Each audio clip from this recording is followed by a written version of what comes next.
66869.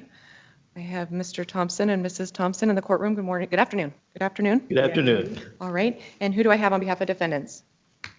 This is Claire Whittle, Your Honor. All right. Thank you, Ms. Whittle. Good afternoon to you. Good afternoon. We have two matters to take up this afternoon. We are here on plaintiff's motion to compel, as well as plaintiff's motion for judicial notice of undisputable facts. We will take up the motion to compel first. Okay. And Mr. Thompson, this is your motion. I will hear from you. Go ahead, sir. Okay, we had them lined up the other way, but Oh, that's fine. I don't can have a make this preference. move. We can. Would you prefer to do it the other way? I don't think so. We'll do it this way. Yeah, just my head was there, but they're very Your choice. Your choice, sir. They're quick. Well, let's deal with the judicial notice. All right. We will take up plaintiff's motion for judicial notice of indisputable facts first. All right. Go ahead. Okay. So what we are asking the court to do is take notice of the deeds involved in all of this business, because here we are 10, 12 years down the line, and that just has never been able to get on the table. And the deeds are the underlying facts of everything that's taken place. So in looking through things, I'm going to read a little bit here. What are the implications of judicial notice for real estate transactions in Oregon? Judicial notice of deeds is a crucial concept in Oregon law, particularly in real estate transactions. All this is based in real estate transactions.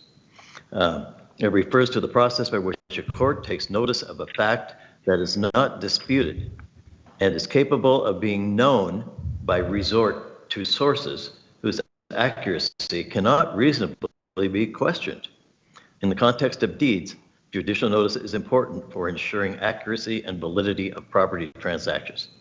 So there's nothing to dispute in the deeds. The deeds are black and white based on law, and also there's law. And so the accuracy of everything is defined right there, and has been for a long time. And then in terms of the sources whose accuracy cannot reasonably be questioned, these are all these are all basically judicially noticed in the county record to an extent. Everything is recorded. There's no question about any of it. One of the concerns that I read in the response to your motion is that the deeds, as they are attached, appear to have other court markings on them and are not necessarily a certified copy of the deed that's been recorded. There's been some markings made or adjusted to them.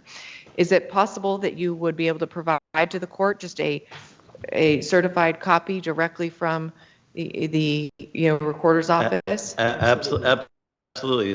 We have so many of these things, and we know how to do that really well. We're really good terms with the clerk over there, so we can absolutely have verified copies of everything. All right. And so one of the other concerns that I read in the response, and I'm going to hear from Ms. Whittle, but is that there was some question as to what exactly you're asking the court to judicially notice. And as I understand from the statement today, it is the deeds, not any conclusions from those deeds, not any facts associated with those deeds, just simply the deeds that have been recorded. Do I understand your request? Yes, you do. Although you get into a little bit of a gray area in my mind there, and that everything about them is factual. There isn't anything there but fact. All right. So those facts, would need to be noticed as well. And was it just the 4 deeds that you have listed in your exhibits? I think you listed them as A, B. Yes, A, B, C, and D. Yes. C and D. Yes. Are those the 4 deeds that you are referencing? Yes, they are. All right. And it's just those. Is it just 4? I believe so. Mm-hmm. We have the originating deeds for the properties, which are two of them, and then the latest iterations of those deeds. All right. So there's the originating ones. One on our piece of property is from 1971, and that's where everything is originally and initially defined. And the terms set out on the deed there reflect what is originally contemplated in those deeds. All right. And everything goes back to the original. It's just like Supreme Court justices looking at laws. You got to go back to the original purpose of its contemplation. And then the second originating deed was 17 years later in 1988. And then there have been just the most recent one that we did for our property, which is identical, and then the latest deed for the underlying property as well. All right. All right. Ms. Whittle, go ahead. Well, Your Honor, I think you hit on my main concerns in your questions to Mr. Thompson.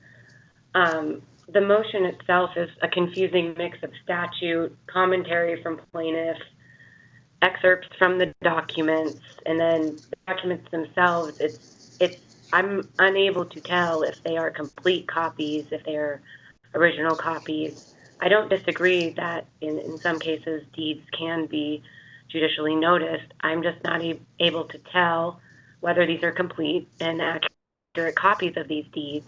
And I am also, the commentary or the legal conclusions that plaintiffs appear to be asking you to make in their motions are not appropriate for judicial notice.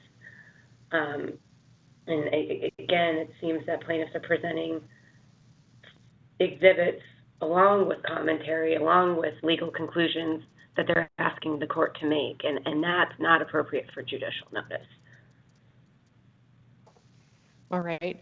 And so based on my questioning of Mr. Thompson, he indicated that he has the ability and a willingness to provide clean and certified copies of the 4 deeds at issue.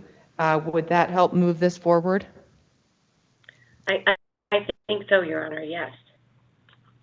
All right. And so what process would you suggest to the court so that you could be satisfied before the court accepts them as true and accurate copies?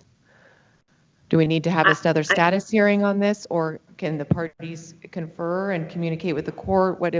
How do you want to go forward? Well, I would propose if plaintiffs, if they could maybe do some sort of supplemental briefing and just attach, I guess confer with me, and then, to the extent that I agree that these are true and accurate copies, we could maybe submit, either come back with a joint status conference and say, yes, I agree.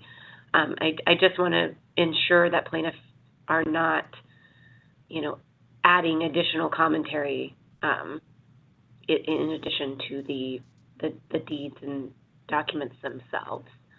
So I think a conferral, and then we could jointly come back to the court and say, yes, we conferred on these, and I agree that these are appropriate for judicial notice. That might be an effective way to do it. All right. So I think what the court will do is the court will defer ruling on the motion with the opportunity, Mr. Thompson, for you to get the complete and accurate copies of the deeds that are marked as such, that they are true and original copies, or I'm using kind of duplicative terms, but I think you understand what I'm saying. Yeah, we've actually been through this a lot. All right. But they've been filed into so many things. And they can't have written notations on them. They can't have been filed in another case. The right. parties and the court needs to be certain that they are, in fact, the recorded deed. Yeah, so it's verified at the county. Yes. And so once you have secured those, you can provide them both to defendant and to the court. I note that I think there was a recent motion to strike filed yesterday in this case. And so it's possible we'll have just a future hearing on that motion and we can take up this matter at that time. Does that seem fair? Yes, it does.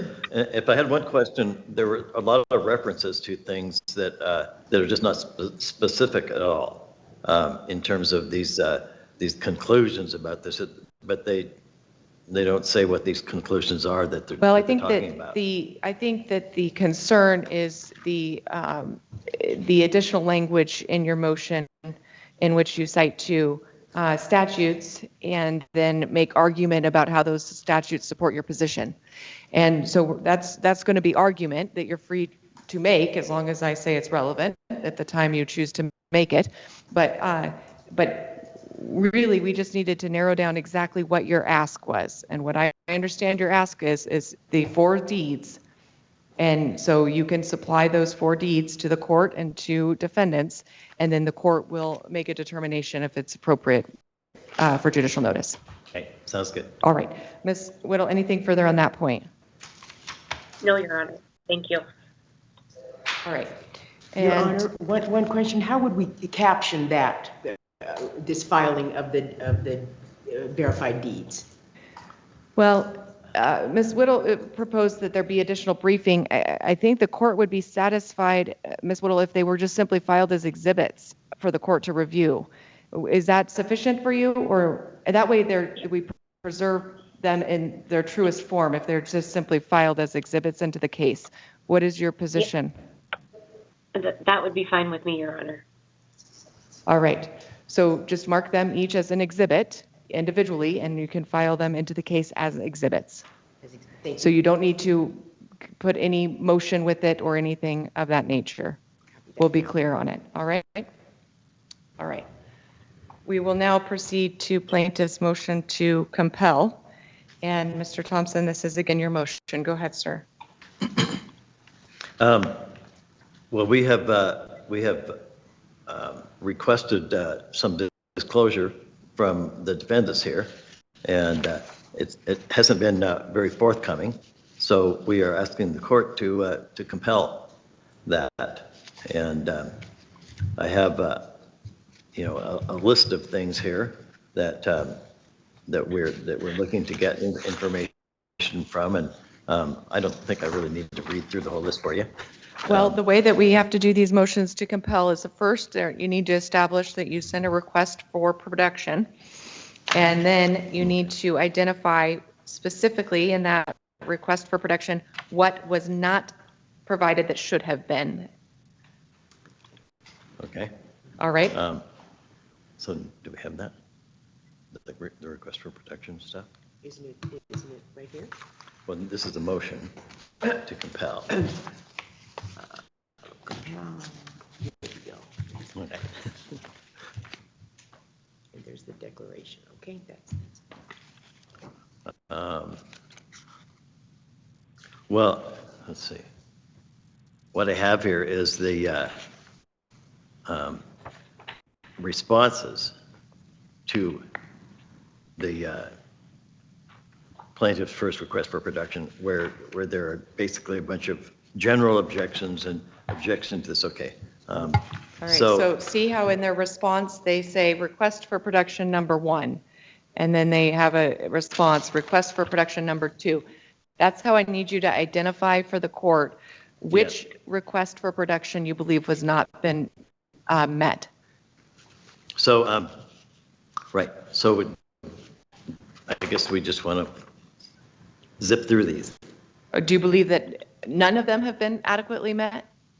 They're all every request is pretty much an issue? There's one email that we got and it didn't come from this, did it? I don't think we've had any response to the request for production at all. Is that correct? email, yes. We have this, the email, and it's double-sided, so that's why. Oh, yeah. And the, I don't know if you call it a bill or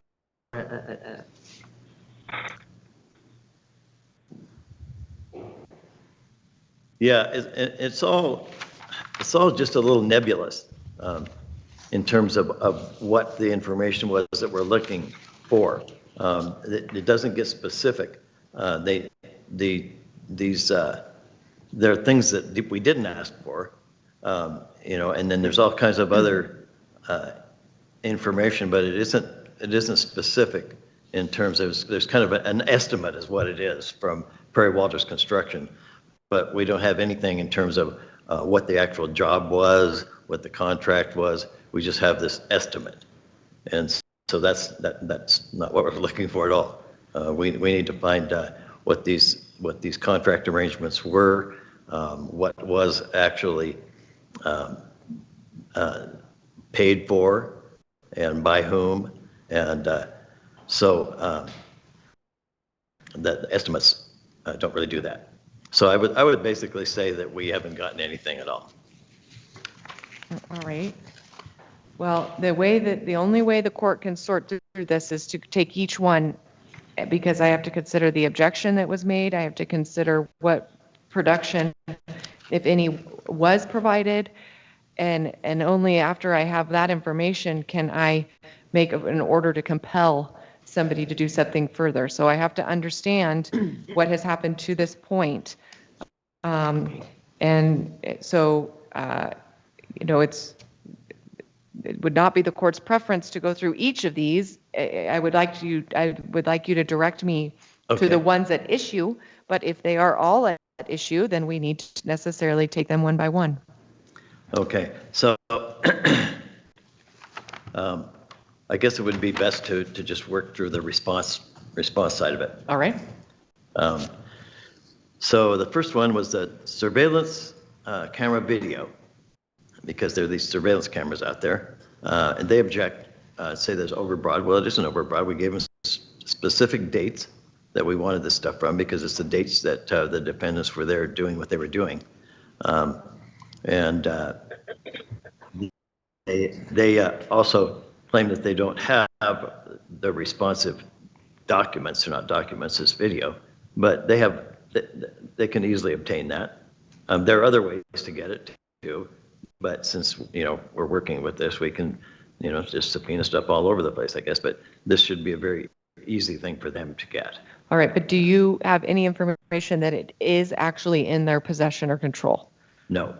All right. No. So if it's not, then I can't order them to provide it. Okay. So as it relates to requests for production, number one, the motion to compel, that is denied. Okay. All right. Then number two, all email and text message communications of the defendants, Mike Shields, Max Shields of High Equipment, that are at all related to the easement area and to the work that they did on the easement in question. And there we don't have anything. All right, one moment. Let me review the response. All right, one moment. So this one again says that they do not possess responsive documents. Do you have any information that there have been email and text message communications relating to the deeded roadway easement on the dates that you've alleged? We have some evidence of that. That came via other sources. And so we know that there's a lot, because everything is done that way. All right, well, tell me about what information you have that makes you believe these documents exist. Yeah, there's that one. There's an email from heidi.pwc@outlook.com that says, read bid is the subject. And it's in here. It's actually in there with their responses. All right, so they provided you that. Yeah. Well, This one they provided us, right? oh, they provided an Yes. email. Yes. Yeah. So that, obviously, there are a lot more emails. All right, I'm going to hear from Ms. Whittle on that point then. All right, Ms. Whittle, your response to the request for production number two. Sure. They've used the term deeded roadway easement, and I believe that the document they're referring to is work on not on what plaintiffs have been referring to as the deeded roadway easement. And with respect to the spreading gravel in the area where the tree was cut down, that is separate from the work that's set forth in this email that they're discussing. Although, it could be a potentially responsive document that we produce, but we are not aware of any other responsive documents. And again, if plaintiffs plaintiffs believe that, they could have brought this to our attention on a conferral, and we could, double, triple check. But this has never been raised. But my understanding is that deeded roadway easement has meant, at least as defined by plaintiffs, that's the actual road itself, and that bid is not for the road itself. All right, so the way that the request for production has been interpreted by defendants is very narrowly. So they are saying that they do not have any communications regarding the quote deeded roadway easement, end quote. Is it your intent to get communication based on the work they've done, or is specific to communication that discusses the deeded roadway easement? Yeah, all of that. There had to be some discussion. I know that the defense have made comments that they do everything by phone, but we don't believe that. People don't. And I understand your point, Mr. Thompson, but I think what I'm hearing is that the way that you have asked for this information has been so specific. So you're not saying to email or text communication regarding the work that they did. You've said email or text communication regarding the deeded roadway easement. So what I'm hearing defendants say is they don't text about the deeded roadway easement. You might understand that. Right. Yes, They would not yeah, specifically call it that, I don't think. But They would call it at the same time, we're interested in more than Then you need to ask than that. specific to the work that Okay. was done, because there was a lot of planning, there was a lot of Okay. back and forth that went on for a considerable period of time before any work was done. All right. So I think that the challenge is that and their objection is that it's vague in what you're asking for. So you need to, if what you're trying to get is what you're describing to the court, the court accepts the objection as being too vague in your request. All right. So I'm not compelling that, but you can, understand how that was interpreted. All right. Yes.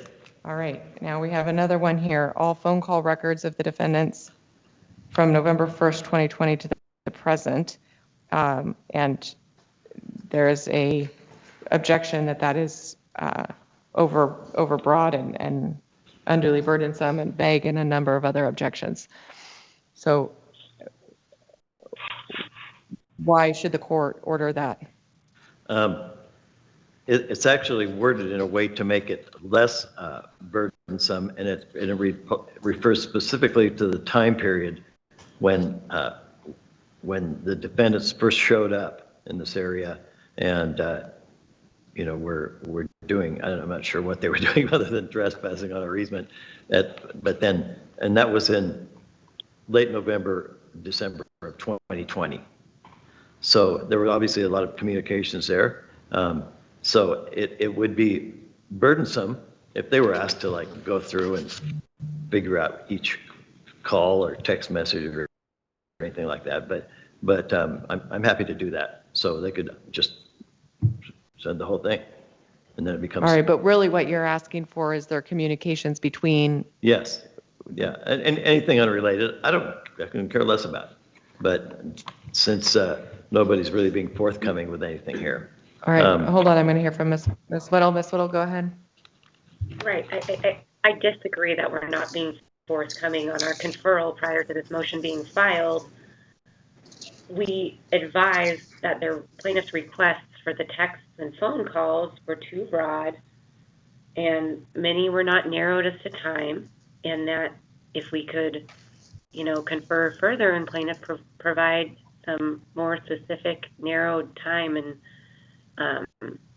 subject matter, we were happy to look for responsive documents. We had understood that we left the conferral with them agreeing to do so, and instead we received this motion.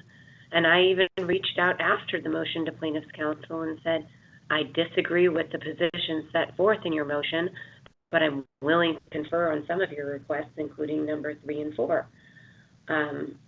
So we did confer with plaintiffs after that, and they did agree to narrow down some of their requests, and we're in the process of searching for responsive documents to those narrowed time periods and subject matter.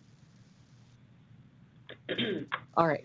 So, Mr. Thompson, are you having difficulty hearing, Ms. Yeah, Willis? yeah, it's coming through real kind of garbled and rattly, and Have we given you the listening device before? Sometimes it makes it, I don't know if we've ever offered these to you. We have a device that's. no, my hearing is actually quite good. We just discussed it. We both. It's rattly. It's like talking through a bunch of tin cans or something. I picked up my phone. I was on speaker. I apologize. Oh, maybe you can hear me now. I also picked up a cold for my 1-year-old, so my voice is a little more raspy than usual. All right, I can hear you. That makes a big difference. Yeah, I can hear better. Oh, they're indicating they can hear you better. So I'm going to summarize what Ms. Whittle said. She said that that from her perspective, a lot of these issues could have been resolved through conferral and a more thorough conferral. And she indicated that she reached out to you after the motion was filed and there was some additional conferral, and that you agreed to narrow some of these requests as it relates to the phone calls and the requests in number 3 and 4. Ms. Whittle, did that accurately summarize what you told the court? Yes. All right. And so, Mr. Thompson, the court agrees. It's not really the court's job to go through each of these and get you guys on the same page and narrow down. So really, what the motion to compel is when the conferral process has been completely exhausted and you are at an impasse. And I don't see that at this juncture, because it seems that there's a willingness to provide documents as long as the requests are narrow and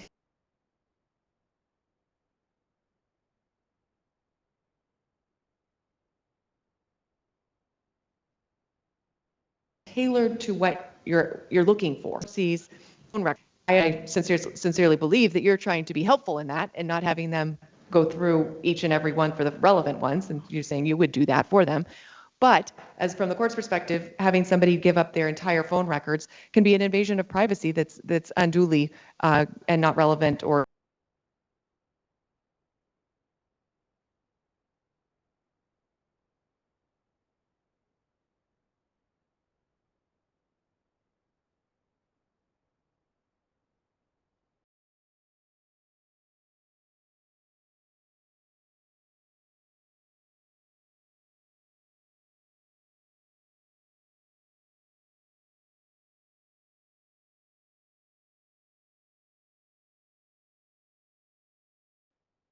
They weren't the person involved in the conferral or anything, and so it's all just kind of a little hard to keep track of. All right. So, Ms.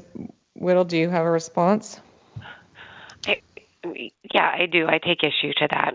I've conferred with the Thompsons. AJ has conferred with the Thompsons. I've asked the Thompsons repeatedly to copy AJ and our legal assistant on this case. They know AJ and myself's signatures on every pleading. AJ and I copy each other on emails in this case. I don't think it makes a difference. The Thompsons seem to have unrealistic expectations as to who and when conferrals, you drop everything and have a conferral. I don't think it's unreasonable to have 2 attorneys working on a case. And in fact, on this motion to compel, yes, AJ did participate in the first conferral, and I participated in the second one. If the plaintiffs have an issue and need to talk to somebody else, they can do that. They can request that directly to AJ or myself. I don't think it's appropriate to bring it up in court and try to throw other people in my office under the bus. All right. So, Mr. Thompson, here's what I'm going to do. I'm going to give you a moment, review each of your requests for production.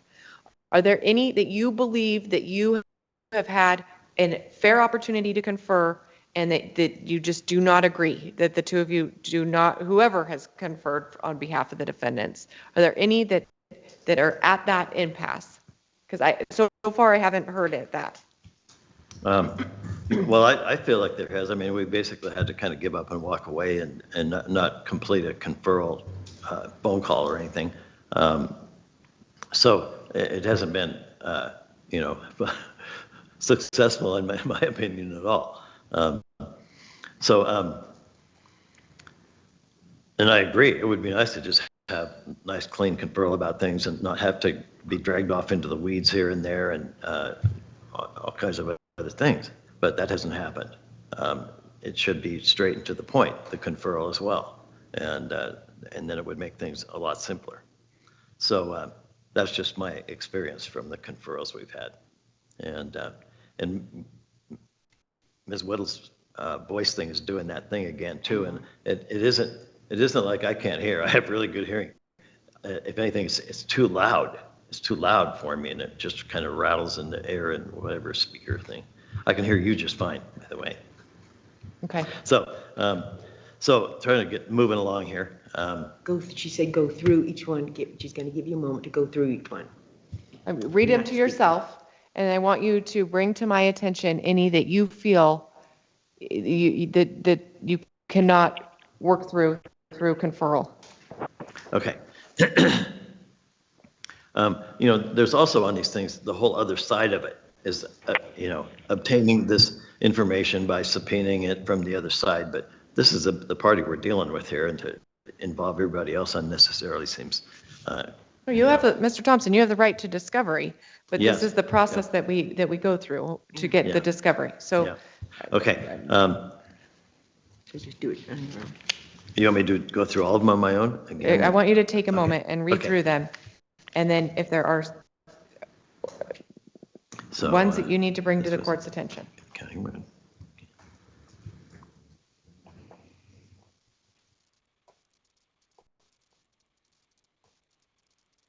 We're just going to have to subpoena, like we already have. Yeah. Okay.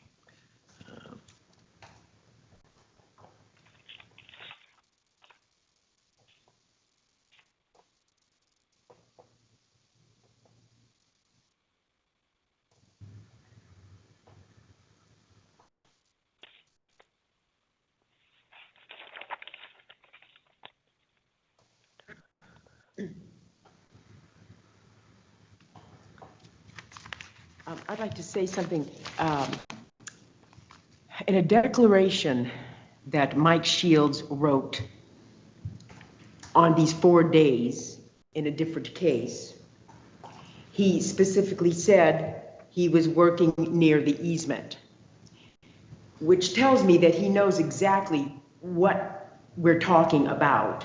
So I don't think he would use the word access roadway, road alley. He would I would hope that they'd all use the word easement, not the Reed's driveway. Now, it could be that they're all calling it the Reed's driveway. So that's where we're coming to a head here too. I'm not sure what to call what the Shields were working on for 4 full days. They were working on this quarter-mile easement for 4 days. So I would think there would. Ms. Thompson, to your knowledge, is that the only work that they've done on that property? Are those 4 days that you've just identified? No, that there were other days. Oh, there are too, other that we've days as identified. well. But Yeah. these were we were going to be in court in Redmond for 4 days until for a trial. So we were going to be gone at 6 o'clock in the morning to 7 o'clock at night, and that's when they started this.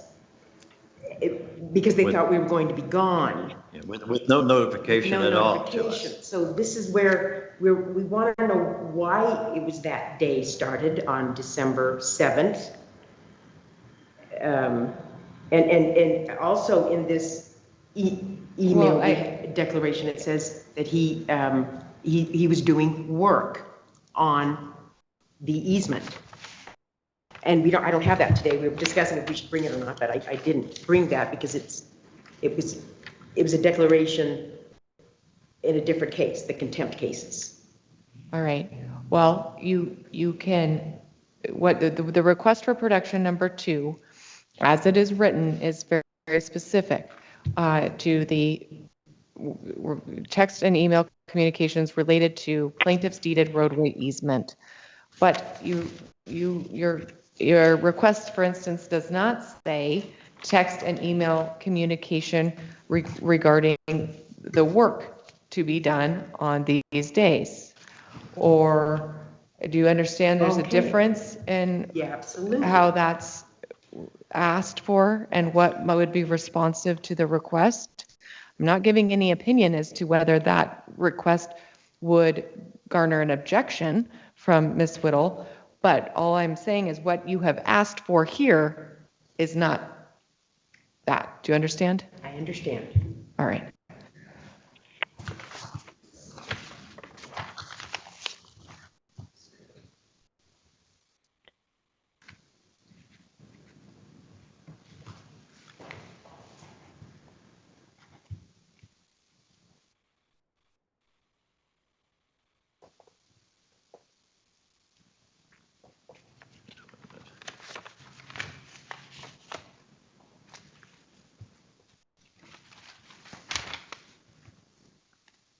It's also made it a little bit awkward for us in that we get these things printed on two sides and having to, rather than just individual pages, and there aren't that many of them, so that's been kind of a nuisance for us.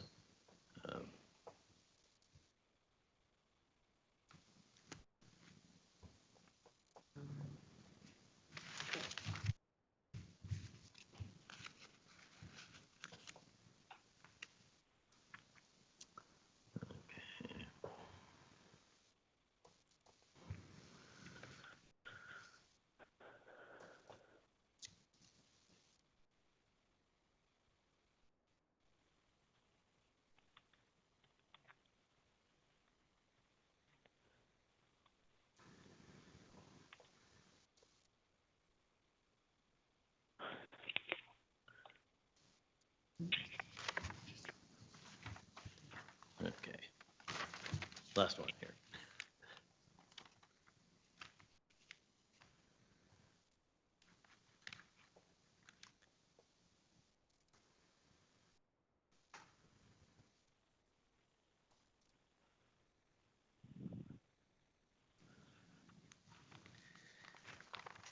Okay.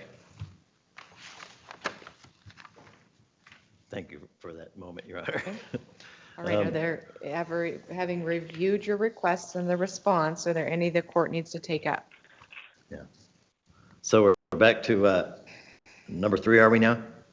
Or Well, sir, I want you, after reviewing them, I want you to tell me, are there any that you don't believe you could narrow or to make more, to address the objections that have been raised?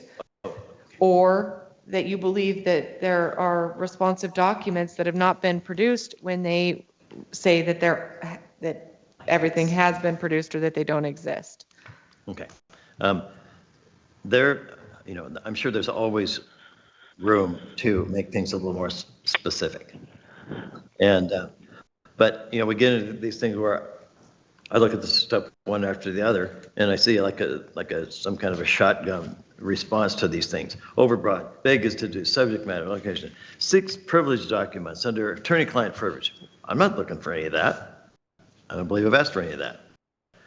So all this stuff is just being, copied and pasted one after the other without really even making any, effort to make it, Okay, we're going to subpoena the county road department, so that's fine. So Okay. I think this one is important. Yeah, we need to see copies of contracts between Perry Walters was the general contractor for all this stuff. And so everything went through him. The one email that we got, which was pretty non-specific about what that was even about, was from Perry Walters construction personnel. So we need that stuff. Number 6. All right, one moment. Let me hear from Ms. Whittle as it relates to number 6.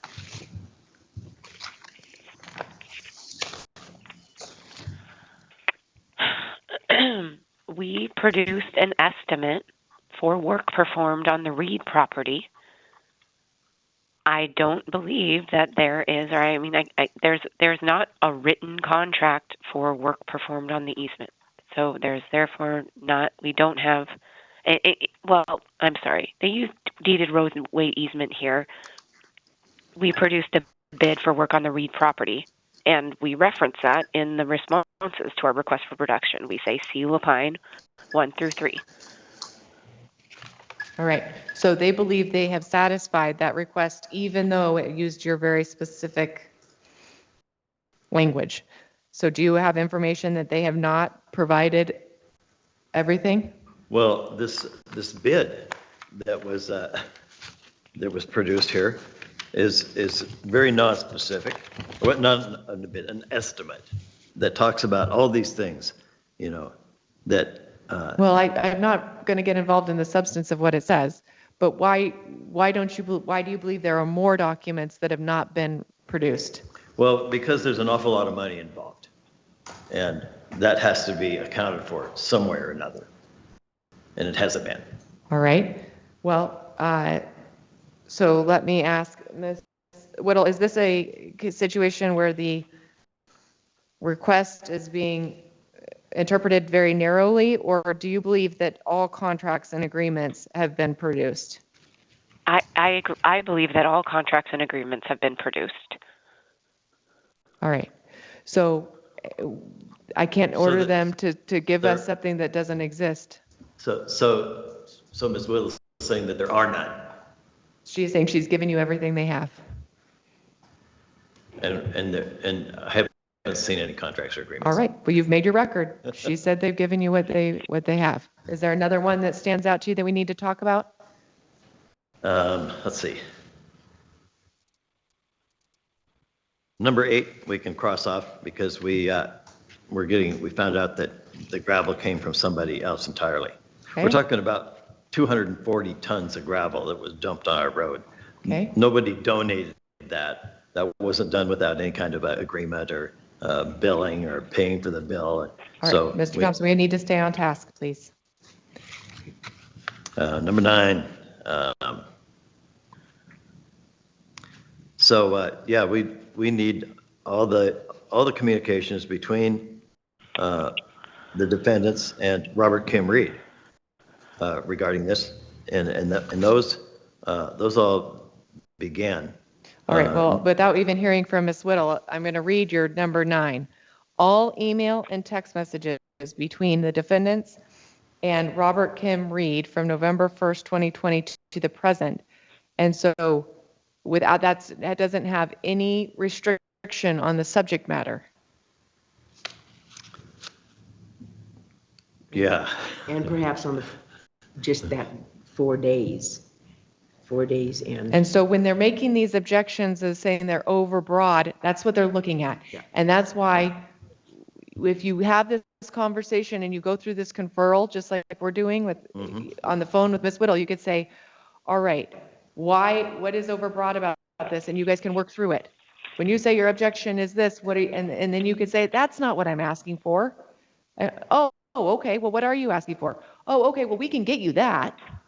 We just can't get what you wrote because the way you wrote it isn't the right way to ask for it. That's how the conferral should go. Okay. Well, the conferrals haven't gone that way. All right. But this is why I'm giving you instruction on how they should go. Yeah. All right. So Okay. we need to conclude this hearing here pretty quickly. If there are any others that you need me to take up. No, let's just confer. I think we should just stop and confer now. Okay.